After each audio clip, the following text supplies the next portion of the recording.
तर नमस्कार मित्रांनो, आजपासून आपण बघूया बँडिट ओव्हर द वायरचे आपण वॉक थ्रू बघणार आहोत। हे बघा इथे तुम्ही बघू शकता 34 लेवल्स आहेत। ऍक्च्युली बघा 34 लेवल्स आहेत। तर प्रत्येक व्हिडिओमध्ये एक एक छोटा छोटा ट्युटोरियल प्रत्येक लेवल आपण बघूया। हा काय तर एक गेम आहे, ठीक आहे, जेणेकरून आपले कमांड्स जे आहेत ते आपले स्ट्रॉंग होतील काली लिनक्सचे। ठीक आहे, तर चला स्टार्ट करूया। हे तुम्हाला तुम्ही वाचायचं ते वाचू शकता, तसं काय दिलेलं तर नाहीये, पण ठीक आहे, आपण लेवल 0 पासून स्टार्ट करूया। तर इकडे काय दिले ते आपण बघूया। लेवल 0 आहे। The goal of this level is for you to log in to the game using SSH काय आहे तर एक प्रोटोकॉल आहे, ठीक आहे, जेणेकरून आपण remote access remote log in करू शकतो कुठल्याही सिस्टम वरती। ठीक आहे, the host which you connect to bandit lab over the wire.org on port 2220 म्हणजे काय, आपण SSH चा यूज करून SSH कमांडने याला आपण ऍक्सेस करणार आहे। ठीक आहे, आणि पोर्ट नंबर यूज करणार आहोत 2220 म्हणजे ह्या पोर्टला आपण ऍक्सेस करणार आहोत। ठीक आहे, लेवल 1 जे आहे त्याचा पासवर्ड आहे बँडिट 0 आणि बघू शकतात युजर नेम पण आहे बँडिट 0। तर आपण चला आता स्टार्ट करूया। सर्वात पहिले तर लेवल 1 स्टार्ट करूया। आपण 0 पासून 1 मध्ये जाणार आहे। इकडे काय दिले लेवल 1 मध्ये, the password for next level म्हणजे पुढच्या लेवलचा जो पासवर्ड आहे जो की लेवल 2 साठी यूज होणार आहे तो एका फाईल मध्ये स्टोअर आहे। आणि इथे कमांड्स आपण ह्या लेवलला सॉल्व्ह करण्यासाठी यूज करू शकतो हे कमांड्स। ठीक आहे, बघू शकतो क्रिएट फाईल वगैरे। तर हे आता आपण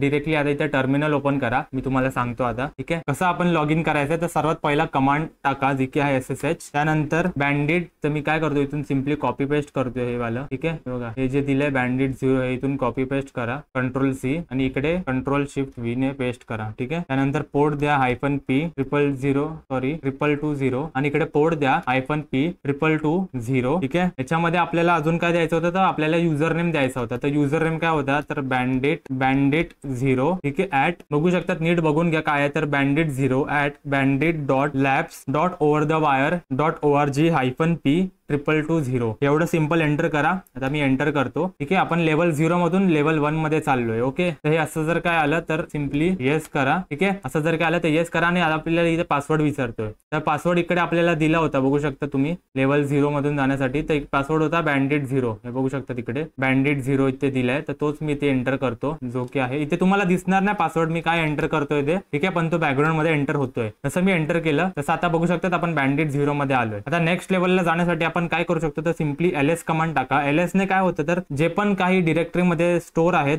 त्या सगळ्या फाईल्स फोल्डर्स आपल्याला इथे डिस्प्ले होतील। सिंपली एंटर करतो। आता बघू शकता रीडमी आलं, तर रीडमी फाईल आपण कशी रीड करू शकतो, कॅट कमांड एंटर करा, त्यासाठी कॅट रीडमी सिंपली एंटर करतो। आता हा जो पासवर्ड आहे हा नेक्स्ट लेवल साठी असणार आहे। ठीक आहे, जो की लेवल 1 साठी आपण यूज करणार आहोत लेवल 1 मध्ये लॉग इन करण्यासाठी। हा सिंपली इथून कॉपी करा। ओके, तर होप करतो तुम्हाला व्हिडिओ आवडला असेल। ओके, लेवल 1 आपली जी आहे ती आता ऍक्सेस झालेली आहे।